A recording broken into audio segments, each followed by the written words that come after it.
નમસ્કાર. ભાગ્ય દર્પણમાં આપનું સ્વાગત છે અને હું છું ધ્વન. માનવી હોવાની સૌથી વિશ્વસનીય નિશાની એટલે ભૂલ થવાની અપાર શક્યતા. બસ તો આ જ સુવિચાર સાથે શરૂ કરીશું આજનું ભાગ્ય દર્પણ.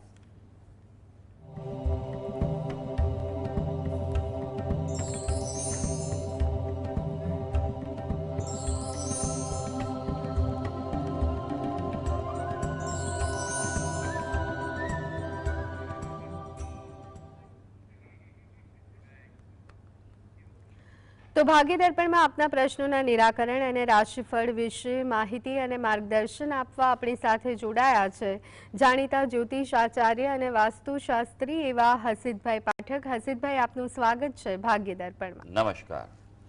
હસીદભાઈ, સૌથી પહેલા વાત કરીએ આજના પંચાંગ વિશે. તો શું છે આજનું પંચાંગ તે જણાવશો? હા, આજના દિવસની શુભ શરૂઆત કરીએ પંચાંગની જાણકારીથી. આજે વાર છે શનિવાર, વિક્રમ સંવત 2082 ચાલી રહ્યો છે. આજની તારીખ છે 8 નવેમ્બર 2025, 8/11/25. આજની તિથિની વાત કરીએ તો કારતક મહિનો ચાલે છે, તેનો કૃષ્ણ પક્ષ એટલે કે વદ પક્ષ ચાલે છે. તિથિ છે તેની ત્રીજ, એટલે આજે છે કારતક વદ ત્રીજ. જો કે સવારે 7:31 ચોથનો પ્રારંભ થઈ જાય છે. નક્ષત્ર મૃગશીર્ષ છે, યોગ શિવ છે. કરણની વાત કરીએ તો સૂર્યોદય સમયે વિષ્ટિ ભદ્રા કરણ છે, જે 7:31 પરિવર્તન થઈને બવનો કરણનો પ્રારંભ થયો છે. આજની રાશિની વાત કરીએ. આજની રાશિ આવે છે વૃષભ રાશિ, જેના નામાક્ષર છે બ અને ઉ. જો કે સવારે 11:13 મિથુન રાશિનો પ્રારંભ થશે, જેના નામાક્ષર હોય છે ક, છ અને ગ. સવારે 11:13 પહેલા જો કોઈ બાળકનો જન્મ થાય તો તેનું નામ વૃષભ રાશિ પરથી પાડવું હિતાવહ રહેશે, અને જો ત્યારબાદ થાય તો મિથુન રાશિ પરથી પાડવું હિતાવહ રહેશે. આ જ પ્રમાણે ગ્રહ ગોચર અને મુહૂર્તની ગણતરી પણ કરવાની રહેશે. દિન વિશેષની વાત કરીએ તો આજે છે સંકટ ચોથ, સંકષ્ટ ચતુર્થી. ભગવાન ગણેશજીની ઉપાસના આરાધના માટેનું શ્રેષ્ઠ આ પર્વ ગણાતું હોય છે. દર મહિનાની વદ ચોથ હોય તેને, એમાં પણ ચોથનું ચંદ્ર દર્શન થવા જોઈએ એ ચોથ હોય. જેમ કે આજે ત્રીજ છે, સૂર્યોદય સમય પણ ચોથ બેસી ગઈ છે. ચંદ્રોદય છે એ રાત્રે 8:42 છે, વિષ્ટિ સવાર 7:32 સુધી છે. પણ હા, જે તિથિ પ્રમાણે વાત કરીએ તો ચોથનો ક્ષય છે. જી બિલકુલ. હસીદભાઈ, હવે દર્શક મિત્રોને આજની વાસ્તુ ટિપ્સ પણ આપશો? હા, વાસ્તુ ટીપમાં આપણે વિશેષ વાત કરી રહ્યા છે અને તે છે દક્ષિણ દિશા.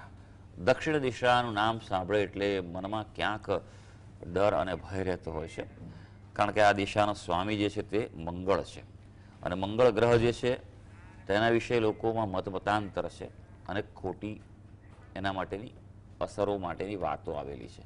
મંગળનું નામ જ મંગળ છે, તો એ અમંગળ કેવી રીતે કરી શકે? પણ એનામાં ઉર્જા ખૂબ છે. એટલે એવું છે ને કે ઉર્જાનો જો કંટ્રોલ ન કરવામાં આવે તો એ ખોટી રીતે પણ ઉપયોગી થાય છે.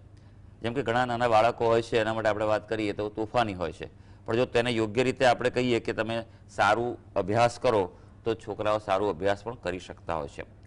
આ દિશામાં અઘરી તત્વનું પ્રાધાન્ય રહેલું છે. આ દિશા ઊંચી હોવી જોઈએ. અહીંયા બને ત્યાં સુધી બારી બારણા ઓછા હોવા જોઈએ. ફક્ત અમુક જ એવા પદ છે કે ત્યાં બારણા હોય તો તે સારું ગણાય છે. જી બિલકુલ. આજના દિવસના પહેલા કોલર મિત્ર રશ્મિ જોડાઈ ગયા છે. જી રશ્મિ. હા, મારા બાબા વિશે મારો પ્રશ્ન છે. અત્યારે એની તારીખ છે, જન્મ તારીખ 28/3/1999. ઓકે. જન્મ સ્થળ ઉના. ઓકે. અને જન્મ સમય? 2:40 બપોરે. જી, પ્રશ્ન જણાવો. એને અત્યારે કઈ ધંધામાં લેણું છે ને એને લગ્ન યોગ ક્યારે છે ને અત્યારે દેશમાં લેણું છે કે મુંબઈ લેણું છે ને અત્યારે શેર બજાર નું કરે છે, એમાં કેવું લેણું છે એનું? ને મુંબઈ રહેવાનું થાય, અહીંયા દેશમાં રહેવાનું થાય? હા, ઘણા બધા પ્રશ્નો છે બે તેના, પણ મૂળ કારકિર્દીનો અને ક્યાં સ્થાયી થયો તે પ્રશ્ન છે, અને લગ્ન બાબતનો પણ છે. તમે વિગત આપી અનુસાર કર્ક લગ્નની કુંડળી આવી રહી છે. ચંદ્ર રાહુનો પ્રબળ ગ્રહણ દોષ પ્રથમ સ્થાનમાં લગ્ન સ્થાનમાં જ છે, અને લગ્નેશ પોતે જ ગ્રહણ દોષથી દૂષિત થયેલો છે. માટે જ્યારે લગ્નેશની સ્થિતિ એ નબળી હોય તો જીવનમાં સંઘર્ષ રહેતા હોય છે, એક પ્રકારનું કહી શકાય કે ઉતાર ચઢાવ રહેતા હોય છે. તમારે એક સ્થિરતા જોઈતી હોય તો તે પ્રાપ્ત થતી નથી હોતી અને ડિસિઝન લેવામાં તકલીફ હોય છે. આવા વ્યક્તિ જે છે તે ખૂબ ઉત્સાહી પણ હોય છે, ઘણીવાર મોટા મોટા વિચારો, મોટા મોટા પ્લાનિંગ કરતા હોય, મહત્વાકાંક્ષાવાળા વ્યક્તિ હોય છે. પણ એક વાતનું ધ્યાન રાખવાનું કે લોકો તેનો ગેરઉપયોગ ન કરી જાય. આ કુંડળી પરથી ખાસ આ સમજવાની વાત છે. જીવન માટે ધ્યાન રાખવાનું છે, નહીં તો લોકો મોટી મોટી વસ્તુઓ બતાવી અને ગેરઉપયોગ કરી જાય તેવું બની શકે. એટલે સૌથી પહેલાં તો જીવનમાં સ્થિરતા માટે, સારી કેરિયર માટે, કારકિર્દી માટે ગ્રહણ દોષ છે તેનું નિવારણ કરાવો. વિશેષ મુહૂર્તમાં વિશેષ પદ્ધતિથી, વિન્યાસ સંકલ્પ પદ્ધતિથી કરાવો તે અગત્યનું છે. હાલ શુક્રની દશા ચાલી રહી છે, શુક્ર મહારાજ કર્મસ્થાનમાં છે અને આમ જોવા જઈએ તો મુંબઈથી એને લેણું છે, મુંબઈમાં જઈ શકે, મુંબઈમાં ભાગ્યોદય કરી શકશે. તો જાય તો એના માટે એ વધારે સારું રહી શકે તેમ છે. શેરબજારો ટ્રેડિંગનું કામ કરી રહ્યા છીએ તો એટલું બધું સ્ટ્રોંગ નહીં રહે, નુકસાન થવાની સંભાવના છે. શોર્ટ ટર્મ ટ્રેડિંગ ના કરે, ડે ટુ ડે ટ્રેડિંગ ના કરે, લોંગ ટર્મ કરે અને એ પણ યોગ્ય જ્યોતિષીય માર્ગદર્શન લઈને કરે. જ્યોતિષશાસ્ત્ર એ શેરબજાર માટે ખૂબ જ અગત્યની વસ્તુ છે. એ સૂચવે છે દરેક વ્યક્તિની કુંડળીમાં કે તેને લેણું છે કે નહીં, લેણું છે તો કયા પ્રકારનું ટ્રેડિંગ કરવું જોઈએ, ઇન્વેસ્ટમેન્ટ કરવું જોઈએ અને કયા ક્ષેત્ર, કયા સેક્ટર્સ છે તે એને ફળદાયી નીવડે તે પણ સમજીને આગળ વધવામાં આવે તો ફળદાયી બની શકતું હોય છે. લગ્ન બાબતે વાત કરીએ તો મંગળ દોષ છે અને લગ્નનો 2026 અને 27માં યોગ અનુકૂળ થઈ રહ્યો છે. જી, કોલર મિત્ર જયશ્રીબેન જોડાઈ ગયા છે. જી જયશ્રીબેન, જન્મ તારીખ જણાવશો? 13/11/81, જી બપોરે 12:35 અને અમદાવાદ. જી, પ્રશ્ન જણાવશો? પ્રશ્ન મારા બાબાના લગ્નનો છે અને બીજું કે હમણાં એને કંપની બંધી છે જોબમાં, તો નવી કંપનીમાં એને સારો કોર્સ મળશે કે પાછું જૂનામાં જવું પડશે? તો આ કંપની બદલી શાના માટે એને ગ્રોથ મળે એના માટે કરી છે. તો અત્યારે શું તકલીફ આવે છે એને? તકલીફ તો છે નહીં, પણ અત્યારે જાય છે એટલે એમાં નવામાં જે જાય છે એને ગ્રોથ મળશે એમ ચાલશે? હા હા, ઓકે. 1988માં જન્મ છે ને? હા, 88. ઓકે, સારું સર. લગ્ન બાબતનો પ્રશ્ન અને નોકરી બાબતનો પ્રશ્ન છે તો જોઈ લઈએ કુંડળી શું કહી રહી છે. તમે જે વિગત આપી છે અનુસાર જે કુંડળી આવી રહી છે, મકર લગ્નની કુંડળી આવી રહી છે, ધનુ રાશિ આવી રહી છે. શનિ અને ચંદ્રનો વિષ દોષ છે, 12મા સ્થાનમાં છે. એટલે આવા વ્યક્તિઓએ હંમેશા એક વાતનું ધ્યાન રાખવાનું કે પાણીથી દૂર રહેવાનું. પાણી જોખમી છે, એના માટે ઊંડા પાણી, અજાણ્યા પાણીમાં જવું નહીં. બરાબર છે? આ વાત જિંદગીભર માટે સાવચેતી રાખવાની છે. બીજું, નકારાત્મક જગ્યાએ પણ ન જવું, કારણ કે નકારાત્મક ઉર્જા જલ્દી આવા વ્યક્તિ ઉપર અસર કરી શકતી હોય છે. બને તેટલા પોઝિટિવ વાતાવરણમાં રહેવું જરૂરી છે. આ ખાસ એના જીવન માટે હું પોઈન્ટ કહું છું, તમારા પ્રશ્નો સિવાય ઉપરાંત, કારણ કે નિર્ણય ખોટા લેવી શકાય. શનિ ચંદ્રની વિષ દોષ થઈ રહ્યો છે તેનું નિવારણ કરાવો. બરાબર છે? એ બહુ જરૂરી છે. વિશેષ પદ્ધતિ, વિન્યાસ સંકલ્પ પદ્ધતિથી એના જીવનમાં ઘણી બધી વસ્તુઓ એને ક્લિયર કરશે. એને પહેલો પ્રશ્ન તમારો જે હતો કે લગ્ન બાબતનો, તો લગ્ન બાબતે યોગ ચાલુ છે હજી, એને પણ 2026ના મધ્યભાગથી વધારે મજબૂત થઈ રહ્યો છે. 27ના મધ્યભાગ સુધીનો એક સારો યોગ છે, એમાં પ્રયત્ન કરજો. મંગળ નથી આ કુંડળીમાં, પણ લગ્ન સ્થાનનો અધિપતિ જે છે સપ્તમ સ્થાન, એ જ ચંદ્ર થયો છે અને મેં કહ્યું કે શનિ સાથે વિષ દોષ છે. એટલે વિષ દોષનું નિવારણ કરવાથી ઘણી બધી વસ્તુઓના ઉપાય થઈ શકશે. પણ યોગ્ય મુહૂર્તમાં અને યોગ્ય વિદ્વાન પાસેથી જ એ કરાવજો. હા, નોકરી બાબતે સારું છે, વાંધો નહીં આવે. અહીંયા આગળ રહેવું જોઈએ એણે. 2026 જેમ જેમ આગળ વધશે તેમ તેમ એને નોકરીમાં સારું રહેશે. ચંદુભાઈ કોલર મિત્ર. જી ચંદુભાઈ, જન્મ તારીખ જણાવશો? 1/10/2013. જી, જન્મ સમય? રાત્રે 10:10. જન્મ સ્થળ? મહારાષ્ટ્ર. પ્રશ્ન જણાવશો? અરે ભાઈ, શહેર કયું મહારાષ્ટ્રમાં પણ? સટાણા. હા, ઓકે. ક્યાં આવ્યું એ? આવ્યું માલેગાંવ આગળ. ઓકે, હા હા. પ્રશ્ન જણાવશો? એના ભવિષ્ય વિશે જાણવું છે, આગળ ભણશે કે કેમ? અત્યારે શેમાં ભણે છે? 7મા ધોરણમાં. તો શું તકલીફ આવે છે ભણવામાં? એ થોડો જિદ્દી વધારે છે. સારું સારું, ચાલો જોઈ લઈએ કેમ આવું બની રહ્યું છે અને કેવા અભ્યાસમાં તેના યોગો છે. જુઓ, બાળકોને અભ્યાસ માટે કુંડળી સિવાયના જો હંમેશા કાયમ ઉપાય કહું છું, એક ફરી એકવાર કહીશ, અને જેટલા દર્શકો સાંભળે છે બધા જ પોતાના અભ્યાસ કરતા બાળકો કે સંબંધીઓ માટે આ વસ્તુ કરવી જોઈએ. નિયમિત રીતે વિદ્યાર્થી હોય તેણે સૂર્યને જળ ચડાવવું જોઈએ, ગાયત્રી મંત્રના જપ કરવા જોઈએ. આ તેને તેજસ્વીતા વધારે છે, એકાગ્રતા વધારે છે, અને તે કરવાથી ખોટા રસ્તે જતા અટકતા હોય છે. આ પહેલી વસ્તુ. બીજું, સુવાની દિશા ચેક કરો, માથું પૂર્વ દિશામાં હોય અથવા દક્ષિણ દિશામાં હોય જરૂરી છે. ત્રીજું, બેડ પર બેસીને, પથારી પર બેસીને અભ્યાસ ન કરે, નહીં તો પછી મન વિચલિત રહે છે. બરાબર છે? આટલું તમે એની પાસે ખાસ કરો. અને બીજું, ડાર્ક કલરના કપડાં બહુ નહીં પહેરાવાના. જ્યારે અભ્યાસમાં તકલીફ હોય તેવા વ્યક્તિઓને કાળા રંગના કપડાં કે ઘાટા ભૂરા રંગના, નીલા રંગના કપડાં નહીં પહેરાવાના. આ વાતનું ધ્યાન રાખજો. અને હવે કુંડળી પર નજર નાખીએ. કુંડળી પર નજર નાખીએ તો પંચમ સ્થાનનો અધિપતિ એ શુક્ર 6થા સ્થાનમાં છે, એટલે મધ્યમ અભ્યાસ બતાવે છે. અભ્યાસ સ્થાનમાં જ પ્રબળ શ્રાપિત દોષ થયેલો છે આ કુંડળીમાં, અને પિતૃદોષ પણ છે. એટલે બે હોવાને કારણે અભ્યાસ તો મધ્યમ રહેશે જ ભાઈ. એમ કહેવાય કે ધક્કા મારીને પૂરું કરાવવું જરૂરી છે. પણ ભણશે ખરો એવું નથી કે નહીં ભણે. થોડુંક તમારે ધ્યાન રાખવું પડશે, ધક્કા મારવા પડશે. એમ કહેવાય ને સાથી કે રોજ કોકે એની પાછળ પડવું પડશે. અને બીજું એક વસ્તુ, એને મિત્રોમાં ધ્યાન રાખજો, ખોટી મિત્રતા ન થાય. એ પણ એને ભણવામાં રૂકાવટ આપી શકે, બ્રેક આપી શકે એવું છે. બે વસ્તુ ખાસ કરો, તમારા કુળદેવને પ્રાર્થના કરો, અને શ્રાપિત દોષ અને પિતૃદોષનું વિધિવત નિવારણ કરાવો. એનું જે વિશેષ મુહૂર્ત આવતો છે તેમાં જ કરાવજો. હું ખાસ કહું છું, મુહૂર્ત બાબતે ઘણીવાર એવું બને છે કે શુભ દિવસમાં કરાવી લો, પછી એમ કે ભાઈ કરાવ્યું પણ ફળ ના મળ્યું. પણ એને ચંદ્ર, એનું લગ્ન અને જે ગ્રહોનું કરાવવું તે બધા પ્રમાણે એક વિશેષ ગણતરી કરી મુહૂર્ત કાઢવું પડે. તેમાં જો કરવામાં આવે તો વિશેષ ફળદાયી છે. તો એ પ્રમાણે કરવાની સલાહ છે. હસીતભાઈ, હવે વાત કરીએ રાશિ મંડળની પ્રથમ 3 રાશિ એટલે કે મેષ, વૃષભ અને મિથુન રાશિ વિશે. તો આ રાશિના જાતકોનો આજનો દિવસ કેવો રહેવાનો છે એ દર્શક મિત્રોને જણાવશો. હા, શરૂ કરીએ આજના દિવસનું રાશિ ભવિષ્ય. સૌથી પહેલી રાશિ આવે છે મેષ રાશિ, કે જેના નામાક્ષર છે અ, લ અને ઈ. આજે ખાસ કરીને પર્યટન ક્ષેત્રે જોડાયેલા હોય અથવા તો માર્કેટિંગ સેલ્સ સાથે જોડાયેલા, જેને બહાર ફરવાનું થતું હોય તેવા વ્યક્તિઓ માટે આજે દિવસ લાભકારી છે. સંતાનોની સફળતાથી પણ આજે તમને ખુશી મળવાની છે. આજે થોડુંક સ્વાસ્થ્ય માટે ધ્યાન રાખજો. કસરત તમારા માટે લાભદાયી છે. આમ પણ હવે ઠંડીની ઋતુ બેસી રહી છે, તો અગાઉથી જ પ્લાનિંગ કરીને કસરત કરશો તો સારું રહેશે. હવે વૃષભ રાશિ, જેના નામાક્ષર છે બ અને ઉ. ભાઈ, વૃષભ રાશિના વ્યક્તિઓ માટે કોઈ નવીન સંબંધોની શક્યતા છે. ભાઈ, તમારા કાર્યક્ષેત્રે જો હોય કે પછી અંગત બાબતમાં, અને ચોક્કસ પ્રયત્ન કરવો જોઈએ. અપરિણિત વ્યક્તિઓ પણ આજે એ માટે કોઈ ફોલોઅપ કરવાનો હોય, પાત્ર પસંદગી માટે પ્રયત્ન કરવો જોઈએ. વિદ્યાર્થીઓ માટે દિવસ પ્રગતિકારક છે અને સ્વાસ્થ્ય માટે પણ સારું રહેશે. મિથુન રાશિ, જેના નામાક્ષર છે ક અને ગ. ભાઈ, જમીન મકાન ક્ષેત્રે અનુકૂળતા છે, એટલે પ્રોપર્ટી બાબતે આજે દિવસ સારો છે. કોઈ નિર્ણય લેવો હોય તો આગળ વધી શકાશે.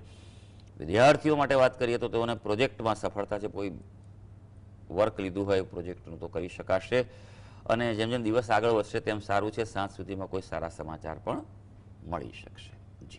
હસીતભાઈ, હવે વાત કરીએ રાશિ મંડળની અન્ય 3 રાશિ એટલે કે કર્ક, સિંહ અને કન્યા રાશિની. તો શું લાગે છે આજના આ રાશિના જાતકોનો દિવસ કેવો રહેશે? હા, વાત કરીએ કર્ક રાશિની, જેના નામાક્ષરો છે ડ અને હ. ભાઈ, આજે થોડોક તણાવ વધી શકે એવું છે, એટલે પ્લાનિંગ જરૂરી છે. આજે ખાસ કોઈ પણ પ્રકારના ધિરાણ વ્યવહારથી દૂર રહેજો, એટલે પૈસાની લેણદેણમાં ખૂબ સાવચેતી રાખજો અને દિવસ શાંતિથી પસાર કરજો. કોઈ એવું વિવાદ ઊભો થાય તો તેનાથી દૂર રહેજો. દલીલ કરવાનું ટાળજો.